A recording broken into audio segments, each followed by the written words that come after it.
একদিকে টানা কয়েকদিনের বৃষ্টিতে দ্বারকেশ্বর নদীর জলে প্লাবিত হয়েছিল আরামবাগের বেশ কিছু এলাকা। অন্যদিকে ডিভিসি থেকে 3 লক্ষ কিউসেকের উপরে জল ছাড়ার ফলে বানভাসী মুন্ডেশ্বরী ও দ্বারকেশ্বর নদী। অতিরিক্ত জলের চাপের কারণে মুন্ডেশ্বরী নদীর বাঁধ ভেঙে প্লাবিত হচ্ছে হুগলির পুরসুরা পঞ্চায়েতের একাধিক এলাকা।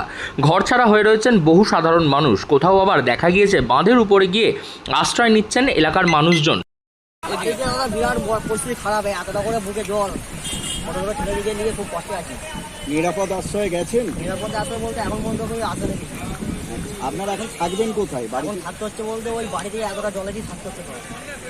এই জায়গাটার নাম কি দাদা? আমার নাম হচ্ছে 1 নম্বর 12 পশ্চিম হরিপুর। আচ্ছা, এইখান থেকে মোটামুটি জল বেড়েছে কখন থেকে? হ্যাঁ, জল বেড়েছে আপনার ওই ঠিক সকাল 6টা থেকে। 6টা থেকে। এখন কি পরিস্থিতি? এখন পরিস্থিতি ভয়ানক পরিস্থিতি। এখন বাড়িতে এক মানুষ করে জল, বাড়িতে কেউ থাকতে পারছে না। এই অবস্থায় সরজমিনে পরিদর্শন করতে ওই এলাকায় পৌঁছান মুখ্যমন্ত্রী মমতা বন্দ্যোপাধ্যায়। দুপুরে বানভাসী এলাকার পরিস্থিতি দেখতে আসেন খোদ মুখ্যমন্ত্রী। প্রথমে হাওড়া উদয়নারায়ণপুর, তারপরে সেখান থেকে পুরসুরায় আসেন তিনি। পুরসুরা ব্রিজের উপর থেকে নদীর অবস্থা দেখেন। সেখানেই তিনি বলেন পুরোটাই ম্যানমেড বন্যা। ডিভিসি ইচ্ছা করলে এরকম জল ছাড়ছে। সেখান থেকে সীমান্ত রোড হয়ে আখরি শ্রীরামপুর থেকে গ্রামের মানুষের সঙ্গে কথা বলেন তিনি।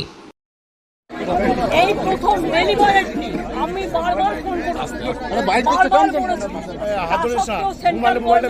করেছি, এবং ঝাড়খণ্ড গভর্নমেন্টের তেলুগট এবং পঞ্চায়েত থেকে পুরোপুরি নিজেদের রাজ্যকে বাঁচিয়েছে আর বাংলায় পুরো জল ছেড়ে দিয়েছে। লক্ষ লক্ষ মানুষ আজকে বন্যায় আক্রান্ত। জলের স্রোতটা দেখুন, স্পিডটা দেখুন, যে কোনো মুহূর্তে ডুবে যাবে সব। মানুষ রাস্তার উপর দাঁড়িয়ে আছে দিদি, অনেকেই রিলিফ ক্যাম্প করা হয়েছে।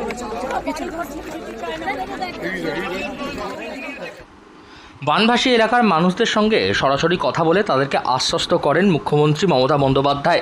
তিনি পুরসুরা হয়ে আরামবাগ অঞ্চলে দেখতে যাবেন সেখানকার বন্যা পরিস্থিতি। এর পরবর্তীতে চন্দ্রকোনা এবং পূর্ব মেদিনীপুর হয়ে ঘাটালে যাবেন মুখ্যমন্ত্রী, এমনই কথা রয়েছে। তার আগে পুরসুরার মানুষজনদের সাথে কথা বলেছেন, তাদেরকে আশ্বাস জানিয়েছেন যাতে কিভাবে তারা এই দুর্দিনের মধ্যেও নিজেদেরকে জীবন বাঁচাতে পারেন। তাদের আশ্রয় দেওয়ার জন্য কি কি প্রয়োজন সেই সমস্ত কথাও বলেছেন। কি বলছেন এই বিষয়ে এলাকার মানুষজন মুখ্যমন্ত্রীর সাথে কথা বলে শুনুন। কি বললো দিদি? দিদি বললেন সবাইকে সাবধানে থাকতে, যে ওনাদের যে রিলিফ স্থলটা করেছেন সেখানে সবাইকে চলে যেতে।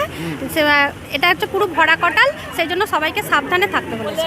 আর কি বললো? মানে আপনাদের এখানটা কি অবস্থা এখন? চারিদিক আমাদের তো চারিদিকটাই এ আছে, পিছন দিকেও জল, পিছন দিকে জল আসছে মুন্ডেশ্বরী থেকে, সামনে এদিক থেকে জল আসছে, তাই মুন্ডেশ্বরী থেকে।